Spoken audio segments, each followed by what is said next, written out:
Pemirsa, pagi ini kita sudah terhubung dengan Romo Kazmir Nema SVD, Koordinator Umum Komunikasi SVD di Generalat Roma di Roma, Italia. Romo, selamat pagi waktu Indonesia. Kami ingin tahu, Romo, kondisi jemaat di tempat Anda berada sekarang seperti apa? Apakah ada mungkin misa yang dilakukan di tempat Anda, Romo? Terima kasih. Saya berada di rumah pusat SVD Generalat namanya. Jadi tempat saya tinggal berisi para imam dan para bruder sekitar 70 orang. Tentu sebagai sebuah komunitas religius, kami sangat terkejut dan sebagaimana umat pada umumnya merasa kehilangan dan dengan kepergian beliau. Dan sebagai sebuah komunitas religius kami sudah mulai dengan berdoa untuk beliau, dan juga pada hari-hari yang akan datang akan dilakukan misa bersama khusus untuk beliau. Romo, apakah kemudian orang banyak tentunya ya, kita lihat banyak yang ingin menyampaikan bela sungkawa soal meninggalnya Paus. Tapi bagaimana menggambarkan kondisi mungkin saat ini? Romo sekarang berada di Roma, Italia, mendapatkan informasi di Vatikan saat orang-orang memberikan penghormatan terakhir. Bagaimana menggambarkan kondisi terkini di sana? Saya baru saja mengikuti doa rosario bersama di lapangan Santo Petrus, tempat Paus Fransiskus disemayamkan, meskipun kita belum punya akses untuk melihat langsung beliau, tetapi berdasarkan update terakhir dari pihak Vatikan bahwa tadi malam waktu Roma jam 8 sudah dilaksanakan upacara liturgi persemayam beliau, di mana jasad beliau dimasukkan ke dalam peti, lalu tetap disemayamkan di tempat yang sama di Kapela Santa Marta tempat beliau tinggal. Dan berdasarkan rilis yang dilakukan oleh Vatikan, pada hari Rabu pagi jenazah beliau akan dipindahkan ke Gereja Santo Petrus. Pada saat itulah, meskipun belum ada update lanjutan, umat pada umumnya bisa memberikan respek yang terakhir atau bisa berdoa secara langsung di depan jenazah beliau. Dan update yang juga diberikan oleh Vatikan pada hari ini terbaru, bahwa besok pagi jam Roma, beberapa jam lagi akan diadakan pertemuan para kardinal yang ada di Roma, di mana pada pertemuan itu nanti akan diputuskan kapan Paus Fransiskus akan dimakamkan. Romo, secara personal, Romo mungkin mengenal sosok Paus Fransiskus seperti apa. Kami ingin tahu secara personal sebetulnya bagaimana Romo melihat sosok Paus Fransiskus. Dari berbagai pengalaman saya sebagai seorang jurnalis yang juga ikut meliput beliau secara langsung 2 kali di Jakarta, juga di Timor Leste, juga dari berbagai coverage media yang saya alami, bagi saya Pope Francis itu bisa digambarkan dalam 2 hal. Satu, Pope of the Poor, Paus untuk orang miskin. Tapi juga yang kedua adalah Pope of Inclusivity. Jadi Paus di mana dia hadir bukan hanya untuk golongan tertentu, bukan hanya untuk gereja Katolik atau umat Katolik, tapi untuk semua orang. Jadi menjadi sangat nyata dalam seluruh misi dan keterlibatan beliau. Dia memilih jalan sederhana. Dari dia tempat tinggal, dia tidak memilih untuk tinggal di palas yang disiapkan untuk para paus di Vatikan, tapi dia memilih satu apartemen Santa Marta, tempat dia di mana dia tinggal selama beberapa tahun ini sampai dia membuskan nafas terakhir. Juga kita lihat banyak sekali reformasi yang terjadi dalam Vatikan, juga termasuk pelayanan-pelayanan yang dilekatkan pada seorang paus disederhanakan ketika beliau melakukan perjalanan atau kunjungan. apostolik. Kami pun mungkin yang hanya memantau lewat media televisi juga merasakan bahwa Paus Fransiskus benar-benar dekat dengan semua orang dan sama sekali tidak pandang bulu. Kita semua sepakat soal sosok Paus Fransiskus yang begitu dekat dengan semua umatnya. Romo, kami ingin tahu, ada masa berkabung selama 7 hari. Prosesnya atau prosesinya apa saja, Romo, dalam masa berkabung 7 hari ini?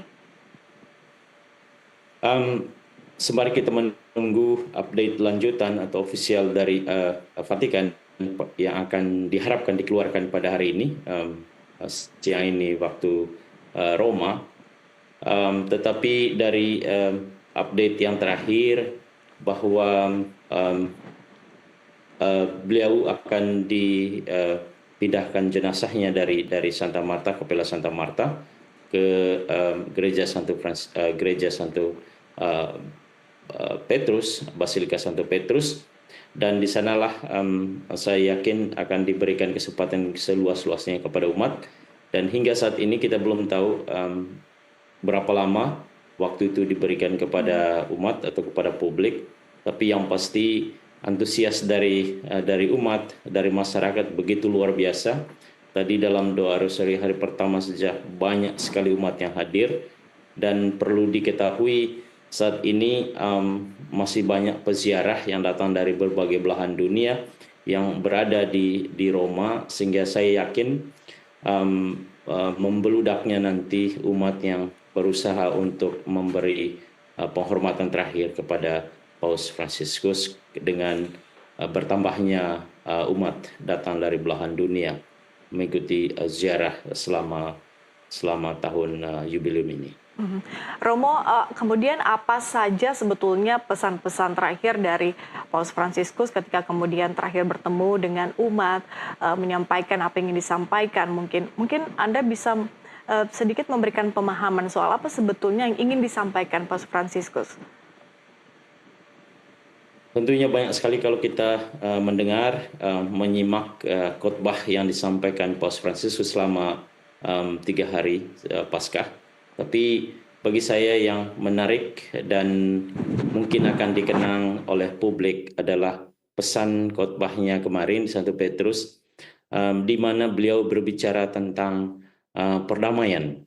Dia menyerukan kepada seluruh pemimpin dunia untuk segera menghentikan segala bentuk peperangan, dan dia menyinggung secara khusus konflik berkepanjangan yang tidak pernah ada selesainya di Timur Tengah, termasuk juga konflik di Ukraina, Ukraina dan Rusia. Jadi bagi saya, bacaan saya terhadap pesan Paus ini, dia sungguh-sungguh meminta seluruh umat manusia di dunia ini, terutama para pemimpin, pemangku jabatan, untuk segera merumuskan, untuk menyelesaikan segala bentuk pertikaian ini, dan mari kita hidup dalam suasana perdamaian. Baik, Romo, apakah ada perwakilan mungkin dari Indonesia, termasuk Romo mungkin ya, yang akan menyampaikan belasungkawa secara langsung nanti mungkin dari pihak pemerintah ataupun dari pihak atau dari umat Katolik dari Indonesia? Untuk itu tentunya saya tidak bisa mewakili Indonesia, karena pemerintah Indonesia juga hierarki gereja Indonesia punya utusan sendiri, mereka juga punya birokrasi sendiri. Saya yakin akan ada, tapi saya secara pribadi pasti akan selalu ada di Santo Petrus, di Vatikan. Di samping untuk meliput berita juga, kalau diberikan akses pasti saya akan